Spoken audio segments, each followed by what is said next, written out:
Right, greetings everybody. So welcome back to South Pacific Muscle. This is going to be a little bit of a change. I know first of all, you're all asking, where's Nate? Well, Nate's a busy man. He's on the road, he's buying houses, he's renovating, he's taken to rowing a boat even. And I think he's somewhere in the Waikato at the moment negotiating with the union. So God bless your hard work, Nate. But which sort of might be a little bit of an interesting challenge for me to step up and interview a few people. I've got a fairly hefty Rolodex of names that I can call upon, and I'm really excited to perhaps tell a little bit of a story behind the bodybuilding, as well as obviously, you know, what's going on, getting on stage, training and so forth. But I feel like I'm in a really unique position, having competed as a pro and won many national titles and Mr. New Zealand, such that I maybe can tap some people on the shoulder and they might open up to me, and I'll be you know, the John Campbell of the bodybuilding world in New Zealand. So tonight's guest I'm really excited about. I really wanted to get her on first and foremost for a personal reason, which we'll delve into later on. But, you know, I want to say hi to Catherine Daniel, without an S on the end, I found out in the email. So New Zealand IFBB Bikini Pro. How are you going, Catherine? Very well, thanks. Yep, awesome. Really good. Exciting. And Mike, Mr. Tab down there in Dunedin. It was so cold here in Tauranga today, Mike, that I could only have my t-shirt on for a few hours before having to put a beanie back on. How are you going down there? I think it was about lunchtime. It got above 4 degrees today. A bit frosty, but you know, it's just the usual. We breed them tough down here. Oh, mate, you're a hardy bunch, Also, so, still got a little bit of insulation. It's going to get a bit struggling through that time. Without too much further ado, I guess, first of all, Catherine Daniel, or if you follow her on Instagram, it's at Catherine_Daniel_IFBB Pro. Basically I met Catherine at the end of last year at the Natural Show up here in Tauranga. We had a brief chat, and then again, we both competed. In fact, it was the year before last, and we both competed in the last year's New Zealand Pro Show in Wellington. Catherine, Wellington, your hometown? It's my hometown for now. It hasn't always been my hometown, as you can probably tell by the accent, slightly muddled accent. So I'm not a Kiwi by birth. So I'm originally from Wales. Oh, cool. Yeah, I wouldn't have picked that. I didn't get a Welsh accent out of that. My grandfather's Welsh. We've been in, my husband and I have been in New Zealand. So we emigrated to New Zealand approximately 20 years ago now. So the accent has definitely softened quite a bit, the Welsh accent. Yeah. So we emigrated 20 years ago. We first moved to Christchurch, and we lived in Christchurch for 6 years, working there. And then we spent the following 6 years in Taupo. Oh, wow. And then we finally made the move to Wellington. So for the foreseeable future, at least, Wellington is home and will remain home. Quite the gypsy. The reason I pointed out Wellington is that 4 out of the 7 pro bikini girls that competed in the show last year were from Wellington. Now, I remember back in the 90s, and I lived in Wellington for about 6 months, and that was about 6 months too long. It was a really strong bodybuilding scene for men. But what's in the water down there that's got so many pro bikini women from New Zealand down there? Yeah, we obviously there's clearly something in the water down here. We're able to over the last couple of years at least, we've managed to churn out quite a number of bikini pros, and I think we're just getting better. So I'm hoping that this year, with the number of pro shows or pro qualifiers that we've got coming up, I'm hoping that that Wellington water will help again, and we'll be able to churn out a few more. Give the rest of us a chance, please. It was a bit like Christchurch men back in the day. The Christchurch guys used to come up and just win show after show, and it was heartbreaking. So, but I think you suggest I should go and do a bikini pro qualifier last year, Mike? What was that? Didn't you suggest last year that I should go and do a bikini pro qualifier, that I might have a shot? I'm not going to confirm or deny anything. Yeah, I probably did. I've been known to be a little bit harsh or brutal on some of my ideas, but they all come from a place of humor and love. So Hey, one thing I wonder, Catherine, I know what it's like with us guys. Do you bikini girls, do you get together down there, train together, share information, prep ideas, support? To be honest, in Wellington, I think the Wellington girls we're so incredibly busy. I think with our own stuff that we don't often get a chance to get together. Sometimes we see each other in passing. For example, sometimes I see Chloe Hunter, because she's also a posing coach as well. So, and we utilize or hire the same studio, dance studio, for our posing. So sometimes I see Chloe and we have a bit of a yarn. But I live in the south suburbs, or the southeast suburbs, whereas the other bikini pros live further north in the Hut. And so their gyms are typically towards the Hut, whereas mine is on the south coast. Right, and I don't venture, and being a south coaster, I typically don't venture up the valley, shall we say. Yes. It's a fair drive up to the valley, unless there's a reason to go up there, I guess. So yeah, absolutely. Yeah. So that's really unique. You a posing coach there as well, and Chloe's a posing coach. I sometimes wonder if on the back of the IFBB Pro card, if it's also a pro posing coach, because it seems like every bikini pro seems to go straight into posing and coaching and yeah, I think it's definitely a very valuable add-on. Once you've competed many times, and you've got your confidence in posing, and you're in that position where you can help and teach and guide others to do the same. I think it's a very valuable addition for you, feather to your feather or string to your bow, so to speak. I think what I have noticed is that since we have had more bikini and wellness posing coaches, that the standard of posing on stage in New Zealand has increased quite remarkably, to be perfectly honest. So that, that can only be a good thing, right? Standard of posing, is now sort of quite high, I would say.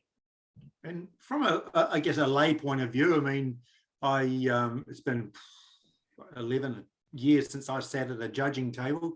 What are the judges looking for in bikini posing on stage, and has it changed in the time that you've been competing? I think where posing is concerned, I think what everybody on stage, I think the number one, I guess, criteria that the judges would be looking for with regards to posing, so putting physique aside, is confidence, and looking as if you are enjoying your time on stage and want to be on stage. To be honest, nothing looks worse than a sourpuss on stage. That's somebody that doesn't want to be there.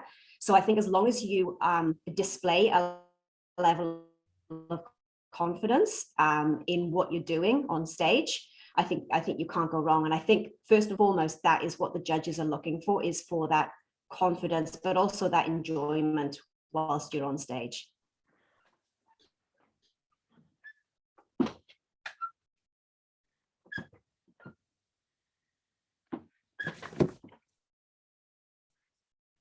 Is it actually physically hard? A couple of red wines?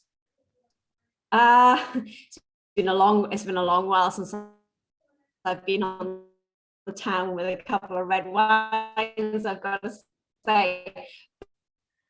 But guys and people who have never competed before, I don't think they can fully appreciate how difficult it is to do what the girls do on stage in the bikinis, plus a pair of heels.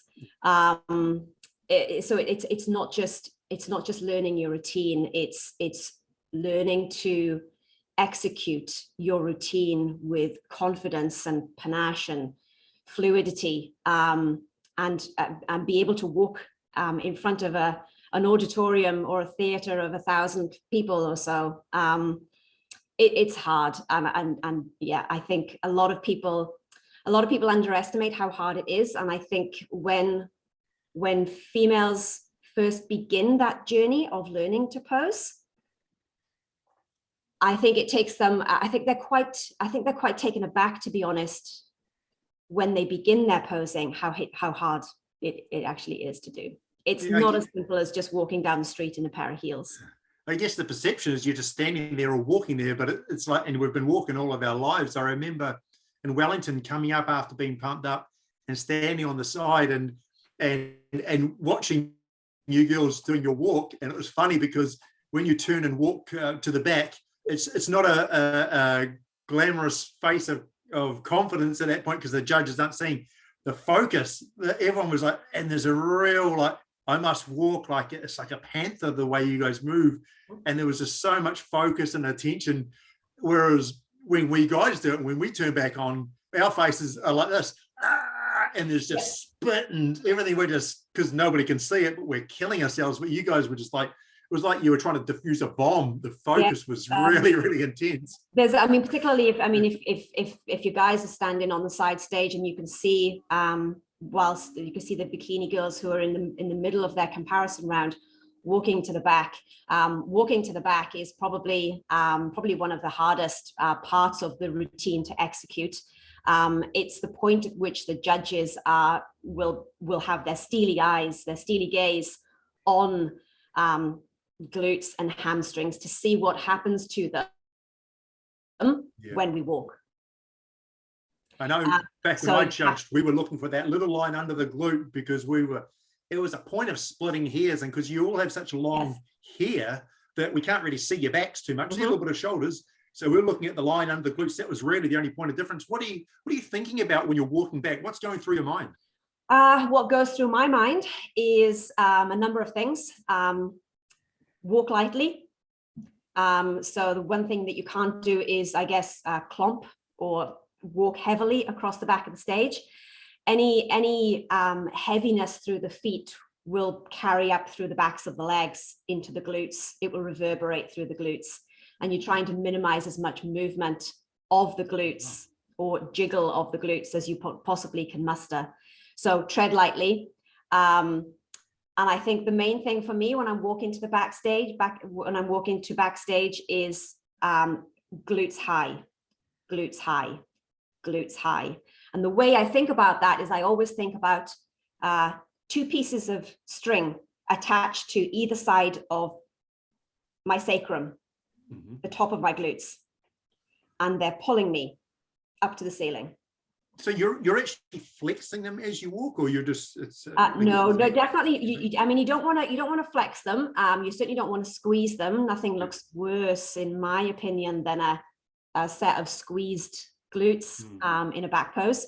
So there's no flexing. You're in such a strong anterior pelvic tilt when you walk to the back of the stage that all you're thinking about is keeping those glutes high to minimize movement and to keep the glutes from dropping. Okay, exciting. And how many shows have you done now, complete from your first show to your last show in total? So I might get this wrong, but I believe that I've competed approximately 15 times. Wow. And over what period? How many years is that? So I only started in 2017. Okay. So not that long ago. So many people might not know, but I'm older than quite a lot of the other bikini girls, and definitely a lot older than the other bikini pros. So I'm 46 this year. Mike and I are fondly remembering back in the days when we were 46. So I didn't start competing until I was in my 40s. Wow, spectacular. Yeah. And there are pro bikini masters competitions out there as well. There are. The standard is very, very high. It is very high, as I'm sure I will find out in a couple of weeks' time. Yeah. Yes. Before we get onto that, though, I've got to ask the question: where did you turn pro, and more importantly, how did it feel like the moment you won? What was going through your mind and your heart? So I I turned pro in 2019 for me. A good year. I won a number of overalls that year. Oh, wow. And I also competed overseas twice that year as well. So I competed in Arnold's Australia, Arnold's Amateur Australia. And then I also went to China in July of that same year to compete at the Amateur Olympia in Beijing. Oh, fantastic. So it was a big year, and ended up with me turning pro at the Naturals, the National Naturals show. Mm-hmm. So I'm a natural athlete, Yep. Always have been, always will be, and I turned pro at the Natural show. Yeah. And then 2 weeks later, I had my pro debut at the New Zealand Pro Show. Wow, I thought I was quick doing it in 11 months. But heck, you weren't mucking around. And I've got to ask, what are the, like for me, it wasn't such a presentation back in the day. We won Mr. New Zealand or won the Nationals. You got your trophy, and then you decide what you want to do. Do you go to the Worlds? Do you turn pro, whatever it might be? And mine was just a pop around the president's house and sign a contract and turn pro. But you get to get the card on the stage. How did that feel? What was the emotions at the time? Oh man, it was. I think there is a photograph of me on the side of the stage, and you can see it in my face as soon as the previous girl, the girl who came second, as soon as her name was called, I knew that I had earned my pro card. Oh, sensational. Hopefully, if I've done that right, Mike, and we've edited that correctly, are you able to see that picture there? Yeah, perfect. Yep. Fantastic. So there's the card, 2019. And how did it feel? It was I come true, and an absolute honor after such a big year as well. I finally felt that I had achieved everything that I set out to achieve that year. And I think, the look on my face is quite clear. What was the emotions that were going through my face, my mind. Yeah, I wouldn't call it a cliche, because when I won Mr. New Zealand, I cried on stage. So. Yeah, I was very close. I think I cried afterwards. Nice. I'm glad I'm not alone. So, and not alone. Look at this amazing shot. Here we are at the Olympia in China, same year, 2019. That's right. So, wow, what an amazing, by far, the biggest show that I've ever entered to date. Really? A spectacular show. The biggest. How many in your class? Sorry? How many were in your class at that show? Oh man. There were probably maybe 12 in my class. Oh well, that's a big lineup. It was a big class. It was a big class. And were they from all over the world, or predominantly from China, or? I would say it was probably 50% of the girls, maybe 60% of the girls were from China, from the Chinese mainland, with the rest from around the world. And they're banging out a lot of pros out of China at the moment. So yeah, there's a great video from of you practicing your posing. So putting in the work. That's a long time ago. Yeah, but thankfully my posing is I would say has definitely got better since then. As you probably are the same, you look back on your old posing videos or old training videos, and you cringe just a little inside, I generally laugh at my ones more than cringe, but no, absolutely sensational physique, and I guess Mike and I have learned a little bit more about how to behave next time we want to walk in high heels. I highly recommend you give it a go. Of your ankles, right? I'll let that be a solid pass. And yes, what a better day. You did a show on your 45th birthday. Wow. I flew to Wellington and did the Wellington champs on my 32nd birthday, funnily enough. So so I think my 45th birthday was so the show was on the 18th of December last year. And I turned 45 on the 22nd of December. So it was just a few weeks after. Yeah, great. It was a tough year for all of us. Oh yeah, included. With everything that was going on in the world with the pandemic, the shows got pushed out and pushed out and pushed out. So we were 8 weeks out, and then it was postponed, and then we were 8 weeks out again. And I think how long did you prep for? I think in total it was about 6 months. Yeah, I was 24 weeks. What about you, Mike? I was only 20, but Delane was 26. Oh wow, 20. Lazy. Yeah. My time frame never changed, fortunately. And so the reason I was really excited to get you on is I remember talking to you after the Tauranga show, 2020, I think it might have been. So, yeah. And we were talking about shows, and I said, you should do Vancouver. It's a great show. I love the Vancouver show. I did it. I perhaps love it because I got fourth, and I think that's the best result I've ever achieved in pro bodybuilding. You know, because of the quality of the lineup. The venue is fantastic. It feels like a coliseum. The city is fantastic. The people were amazing. They give a lot of support. They really appreciate everyone. And in 4 weeks, you're doing Vancouver, just like Kurt Dell, your coach, did as well, who also got a fifth. Yeah, like me. that's right. Man. So I'm doing Vancouver in. So actually, we will fly out of New Zealand 3 weeks tomorrow. Right. And the show is on the 17th of July. Right. Yeah, on a Sunday. So very, very excited. Excited on a number of levels and for a number of reasons. One, it is going to be my first overseas trip for a long time, what feels like a long time, because of COVID. We haven't been able to travel overseas. So I finally get to travel overseas. I finally get to compete overseas for the first time as a pro athlete. And I can't tell you, how that feels. I mean, you've probably experienced that yourself, but that is so exciting.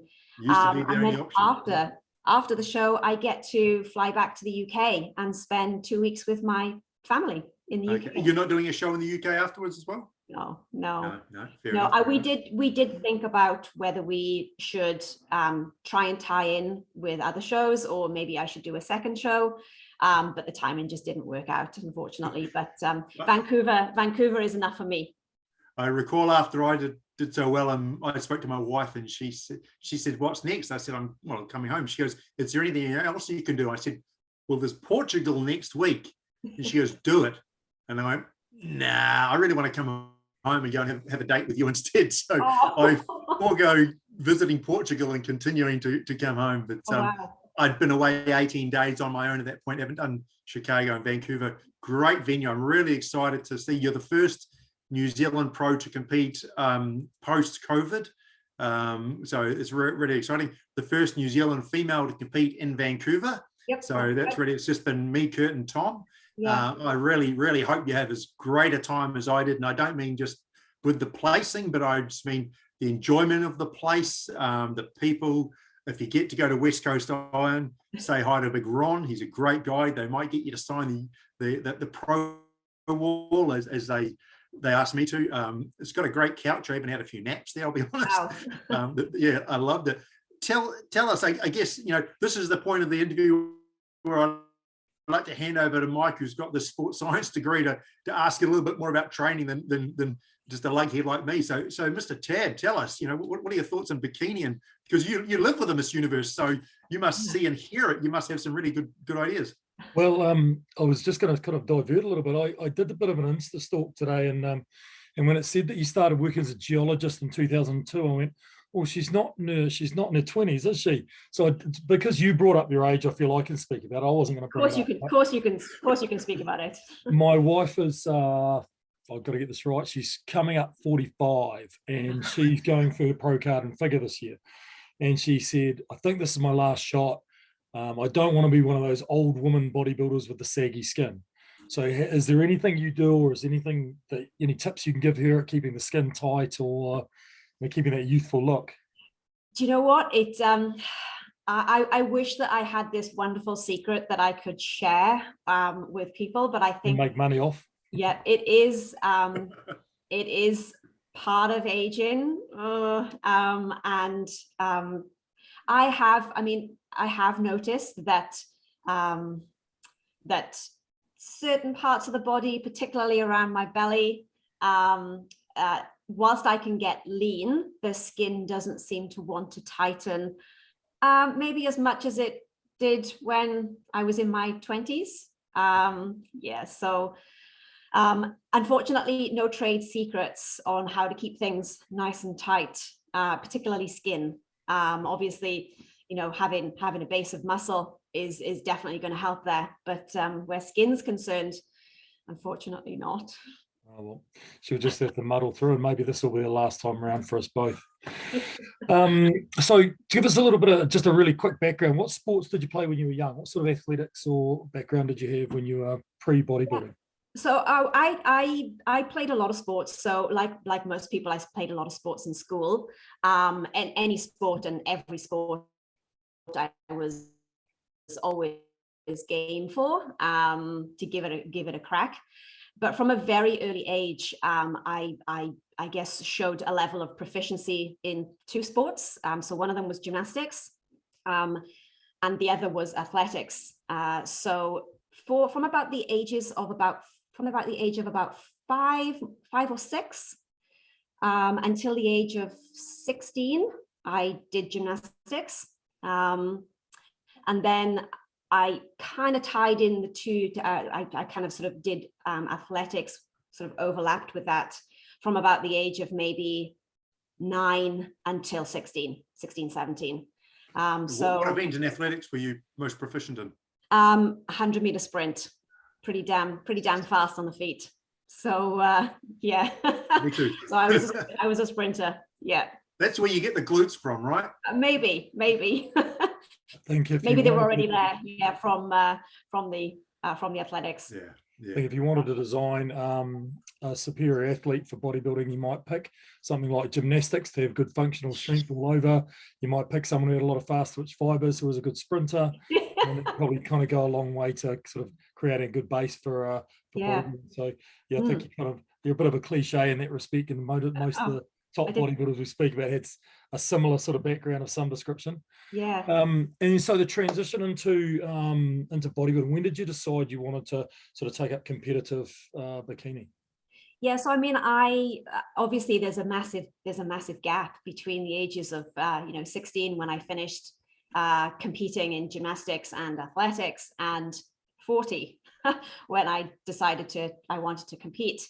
And I'll be honest, prior to the age of 40, maybe prior to the age of 39, actually, I can probably count on one hand the number of times I stepped into a gym, as in a training gym, not a gymnastics gym. I didn't lift weights until I was 39. So I had no, obviously the grounding, I guess, was already there from gymnastics and athletics, but never truly trained properly, strength training, resistance training, until I turned 39. And why? I think I had this not epiphany, but I think I'd reached that point in my life where I realized that I was getting older and I wasn't doing anything anymore with my body. And I was worried about what was going to happen to my body as I got older. And I didn't want to lose my strength. I wanted to make sure that as I age, I was still capable of doing the things that we currently take for granted. And I started to go to the gym. And I guess fell in love with it. Just really, really, really got into it. Enjoyed it a hell of a lot. Kicked myself then for not finding it sooner in my life, I think. And that is one, it's not really a regret, but it is something that I look back on and do wish that I'd found it earlier. And I got into it so much that I ended up deciding to do my personal training qualification.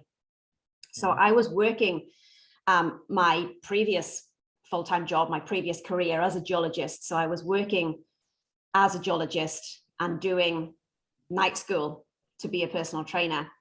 Always, I guess, in the back of my mind, with that hope, with that eventual plan of doing this as a career and stepping aside from what I'd spent the last 20 plus years doing. Yeah. And I think it was actually, I owe it to my tutor, my personal training tutor. It was him that planted the seed. One day, and we were in a practical in the classroom, and we were talking about various different things. And I think he said to me, he said, "Have you ever thought about bodybuilding?" And honestly, I didn't know anything about it, nothing at all. I mean, I knew about the Olympia, I knew about Arnold, but I didn't know about anything else. And he just planted that seed. And the more I read up about it, and the more I looked at people on social media, etc., I just got the bug and was hooked. And I decided to compete in my first show in May of 2017. And I competed in September of 2017. Wow. And had your pro card 2 years later. Yeah. I tell most people it takes, near on a year, you want to be sort of thinking about it a year. You seem to be like somebody who says, when I'm going to do something, I'm going to do it, and I'm going to do it to an absolute high level. I mean, that is so me. You're 3 degrees, you're working as a geologist, you're studying in night school, you just, oh, I'm going to do a few bodybuilding shows and bang, compete, bang, turn pro. It's like I've never been one to do things by halves. And when I do decide to do something, I will absolutely give it my all, 100%. Tell us, so you're now working as a PT. I mean, it's Catherine Daniel Fitness. So I have my own business. So I started, really bad timing. I started my own business in December 2021. December 2019. Oh. Yeah. Couldn't get worse timing. No. And I started work as a PT in City Fitness Lyle Bay. Yep. In January. And then I think it was 5 weeks later, the entire world shut down. Yeah. So, and you're still there in Lyle Bay? I am still there in Lyle Bay. It's a great gym. I had to work out there a number of years ago, actually. So 2 years later, I'm still there. And my business was plain sailing through COVID. Absolutely plain sailing. Wow. And my business has just really, really taken off. And I couldn't be happier. Is it this, I guess, the perceived stereotype, because the reality is it's not true, but your client base predominantly bikini, fitness, bodybuilding clients, or have you got a broad spectrum? I would say probably I have one client who is a bikini bodybuilder. The rest of them are, I would say I have maybe a 60-40 female-male split. Mm-hmm. And from all walks of life, with their own goals and their own aspirations with what they want to achieve with their health and fitness. Right. And so I help them to do that, and I love it. Do you transfer any of the information, the ideas, the knowledge that you've gained through prep for yourself? Do you bring that into the equation for someone who wants to be trained for fitness or health or mental reprieve or whatnot? Does it cross over? There is an element of crossover, but I do make sure to I guess that the training that they do, it needs to be tailored to them, to the individual, to their goals, to their needs. Excuse me. Whilst I can absolutely draw upon my own experience with training, I do know what works, etc. It is very much, I'm definitely not a cookie cutter personal trainer. All of their programs are individualized to that particular person. So there is an element of crossover in terms of the knowledge that I'm able to bring. But in terms of the training the training that I do, for example, would be very different to the training that I give one of my male clients. Oh, yeah. And would be very different to the training that I give my 60-year-old female client or my 65-year-old male client. Oh, So, I would yeah. imagine that the progress you've made in the short time since your epiphany is probably quite inspiring for people of our age. And it's never too late. You can make good progress. You can kind of turn your fitness goals around. So it'll be quite inspiring for your clients, I'm sure. Yeah, I would like to think that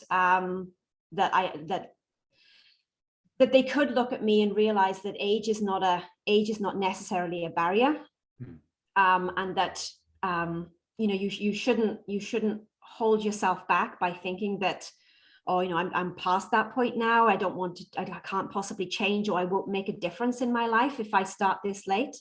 So I would like to think that they would look at me and realize that anything is possible if you want it badly and you're willing to put in the work, and you want to change. One question I have, and it's I'm not even sure if it's relevant, because I know from my experience, when I turned to pro to when I stepped on stage, there was a massive change in, and I guess, the lifestyle I lived. It was crazy, and the intensity of the training and whatnot.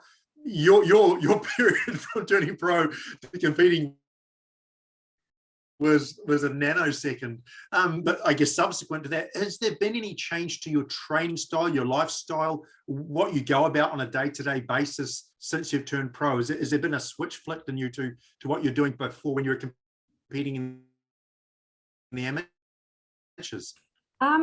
I think, the difference, one of the differences that I have noticed is that I turned pro in 2019.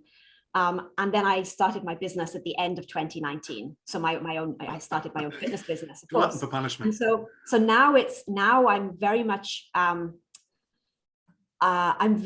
immersed in the industry completely. It is what I do on a daily basis. So I do live and breathe this now. And I'm not saying that it's right to do it that way or it's wrong to do it that way. There's plenty of successful bodybuilders out there who don't work in the fitness industry and they work in a totally different industry, and it works for them. This is what works for me. So I am fully immersed in this, and I think I will be. I won't be competing forever, obviously, but I do believe that my future is in this industry, and the likelihood of me stepping back from that now is probably slim to nil. Yeah. Nice. So on that note, you've talked about not competing forever. Yeah. So go ahead, Mike. No, you go. I was going to say, what are your goals, ambitions, competitive wise? You've got Vancouver in a few weeks' time. Yeah. Are your goals goals? I want to do this show or that show or place at this position, or are you more in the mindset of, I have a package that I want to put on stage and what I want to achieve looking like, or is it a longevity of competing? What drives you? Yeah, it's that's actually quite a tough one to answer, because I guess there's multiple elements to it. I've come to the conclusion that whilst I want to present my best physique on stage, and I would love to do that for as long as I possibly could, I am under no illusion that I am also 46 this year, and the pros are in their late 20s, early 30s. And there are some very, very good masters pros, of course. But if you look at the top girls in bikini, they're in their late 20s. I am 25 years older than some of them. And I'm being realistic, so I'm not downplaying my success at all, but I'm being realistic, and the likelihood of me being able to compete against them, and I could stand next to them, fine, but be competitive, I don't think is realistic. So I'm being real. I'm being real with myself. Will I? I will. So I haven't got any future plans of future shows just yet. So I'm going to see how Vancouver goes. And then, so I'm not saying that this is the end of the road, but I definitely don't have plans to compete in a show overseas just yet after Vancouver. Okay. Well, I hope you keep an eye on the Masters Bikini Pros, because for other women out there, again, who are on what I like to say is the right side of 30, and you know, they really portray a phenomenal story to people that, again, life doesn't stop once you've got you know, 3 candles on the cake, so to speak. No, so absolutely. I guess the only thing that's we're at a slight disadvantage at here in the Southern Hemisphere, in the bottom of the South Pacific, is we don't have the numbers here that they do in the States and Canada. And so we don't have any Masters shows here. They don't have any, I don't think they have any Masters shows in Asia either. And so it would require me to travel quite a lot to get to the States. And to be honest, I would love to spend a few months in the States competing, both in Open and in Masters as well. I would love to do that. Love to. At least you're getting out there and you'll experience it, and hopefully it inspires you to keep going with it. You talked about we a lot and your travels and your journeys. Who's going with you? And I have a bless him. I have a very long-suffering husband who supports me 100%. That goes without saying.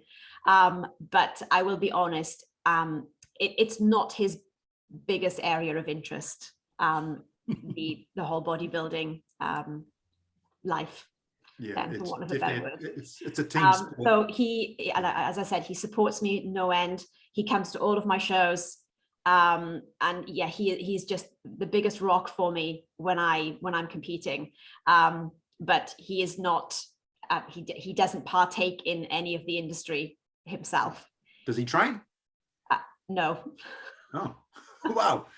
No, okay. no, he doesn't.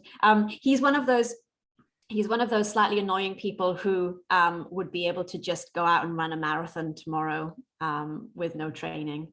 Or one of those people that can take up bikini at the age of 40 odd and turn pro after not having trained for 20 years.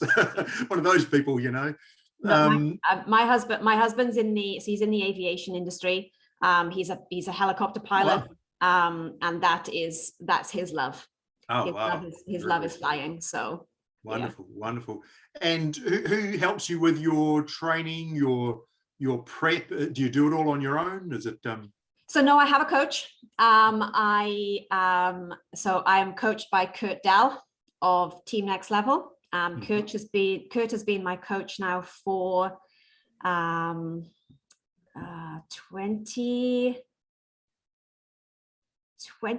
beginning of 2019. Okay.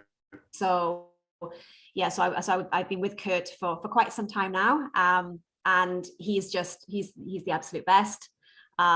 He knows, I have complete faith in him, complete trust. He knows exactly what he's doing, and I leave everything in my prep. So with regards to my nutrition, I leave everything to him. That's how it's done.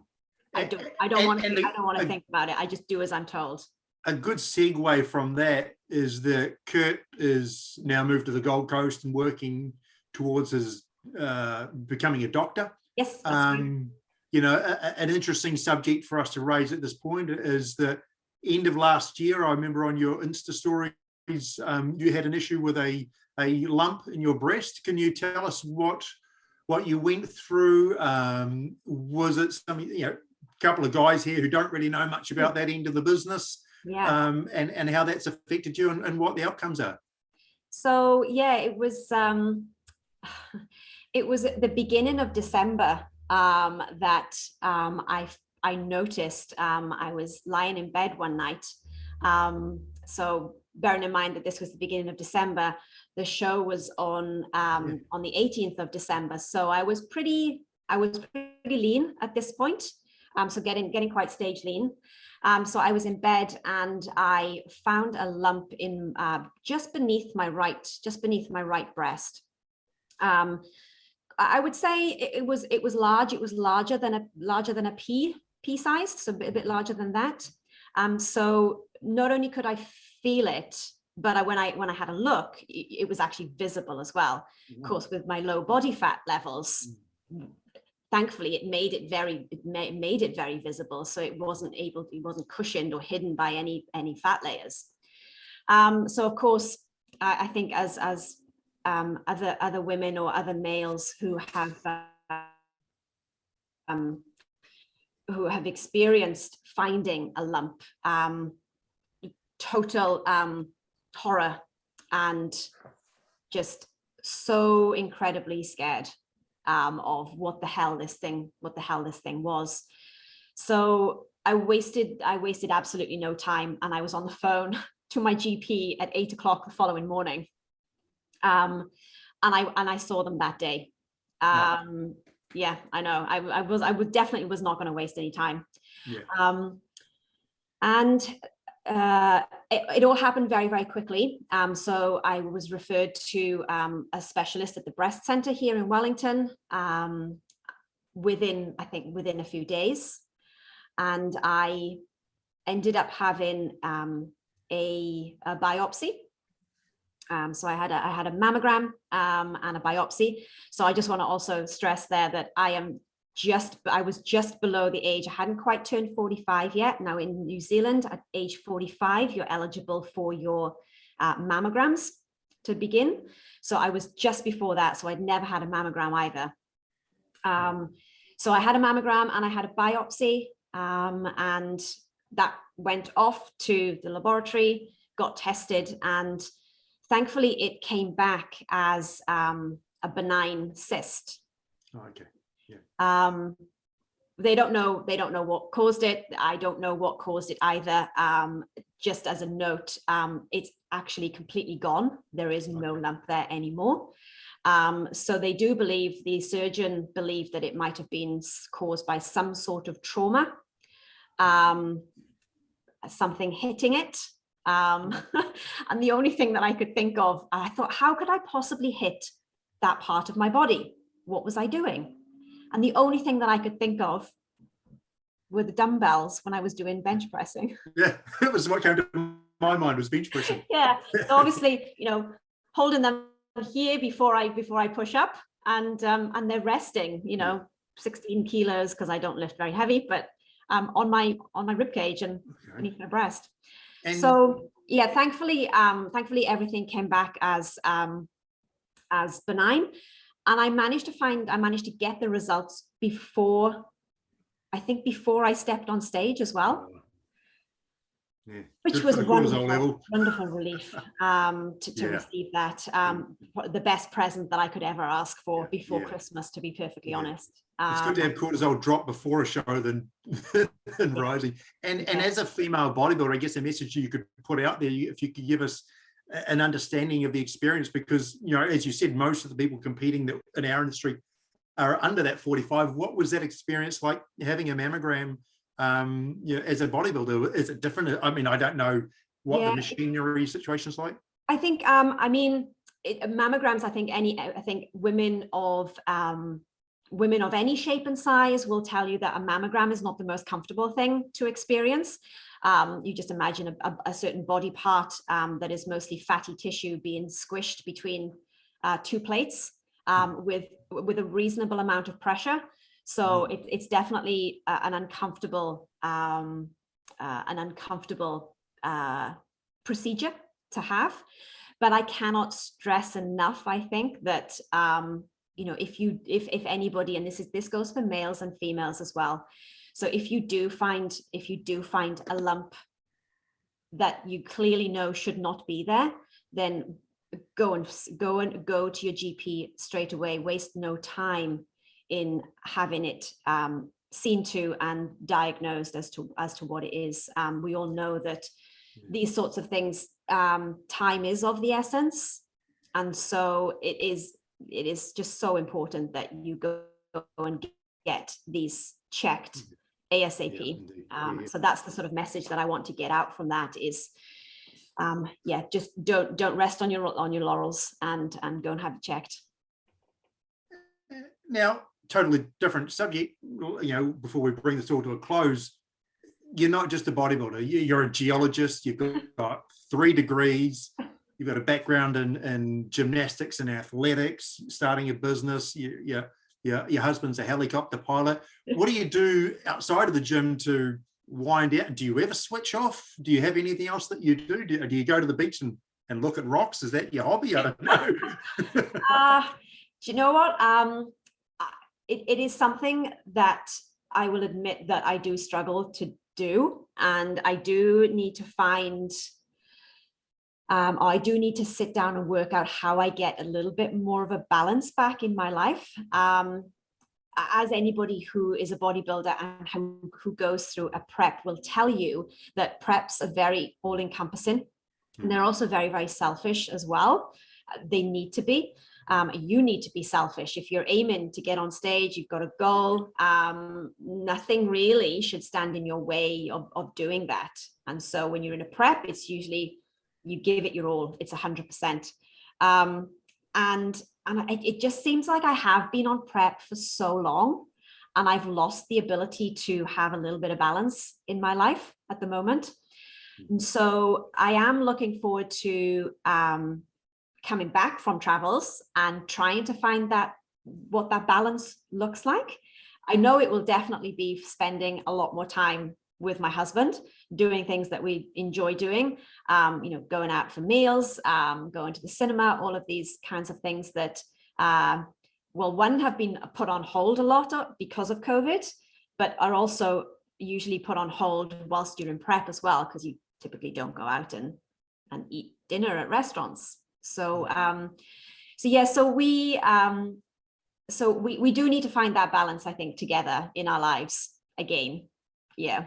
What do you do, Mike? Because I mean, you're a prepping bodybuilder. Your wife's a prepping bodybuilder. I mean, it must just be the perfect storm of having no life outside of the gym. I'm keen to know, Mike. I'm keen to know. 3 kids. Let's write some notes down. There's not a lot of time left, but you got 3 kids. Look, I mean, I get dragged away from the mental side of it because I coach my son's rugby team. I've got other obligations that wouldn't necessarily be what I'd choose to do to unwind, but certainly give me a little bit of balance away from bodybuilding. So, I mean, between work and and the family, there's not a lot of personal time left. But I mean, it was my birthday the other week. Delane and I went out for a meal. Nice. In-laws to look after the kids, and popped out for a kebab, shish, and no alcohol, but you try and find time. Oh, actually, don't tell me. No one I work with will be watching this. She took the day off work 2 weeks ago, and I wagged school. I called in sick, and we went to see Top Gun at the movies. So, perfect. Do something. Went on a bit of a date during the day. Wonderful. And we know this isn't a sport that although we are selfish, we don't achieve anything on our own. Who's been your big supporters out there besides your husband? Do you have any sponsors, businesses that you're associated with? Anyone that you can give a shout out to, just to say thanks, who are behind you, because we can't do this on our own? Yeah, there are definitely quite a number of people who help me, and I sincerely hope I don't forget anybody here. So if I do forget anybody and they do listen to this, I apologize. So I thankfully have a bikini sponsor. So I'm sponsored by Accentuate Bikinis based in Palmerston North, a wonderful lady called Sarah. Matter of fact, I think she's just putting the finishing touches on the one for Vancouver. So I'm very, very excited to see that. So she supplies me with more my jewelry and my bikinis, which are we allowed to know what color it's going to be this time? Not just yet. You do have a habit of going for blue, from what I can tell. Yeah, but I definitely blue is my favorite color. So so any kind of shade of blue is definitely my typical go-to. I have done red before, and I have done green. So who knows? But you'll have to wait for Vancouver. And the only other there's another company that I work with as well, which is Supplement Solutions, who are based in V and the boys. Yes. So so I work with those guys as well. So they're very, very helpful. But I'm just trying to think if I work. Oh yes. So I also work with OxyFit as well, who are a clothing company. Oh, nice. Yeah. So yeah, never do it enough a couple there. Wonderful, wonderful. Oh, it's exciting. And there's one last little picture that I wanted to bring up because, you know, with that wonderful Welsh accent and knowing that you're going back home, I couldn't help but just sort of wanted to wave this flag for your, you know, just I hope you share this with all the people in the valleys. Yes, and, I am an absolute staunch All Black supporter. Wonderful. Boy, they're going to love you when you go back. So my husband is he's Welsh too. So we met in Wales, and we came out here together. And so he's a staunch Welsh supporter. He does have an All Blacks jersey. I think I've managed to get him to wear it once, but he's definitely a fully fledged Welsh Wales supporter, always will be. I think I'm the only turncoat. Yeah. We'll forgive him. But I had to put that one out there just to stir the pot a little bit. We still remember 1953 and the Bob Dean try. Wonderful. Hey, Catherine, it's been fantastic to have you on. Best of luck in Vancouver. I hope you have an absolutely enjoyable time. And then you get to have a great time in Wales with your family, enjoying a bit of time off, coming back, hitting it hard. And I sure hope this isn't the last we see of you competing. I do hope that you not only compete in New Zealand, but you take it all around the world. Much appreciate having you on. Thanks very much for having me. I really do appreciate it. Thank you. Yeah, thanks, Catherine. Thank you.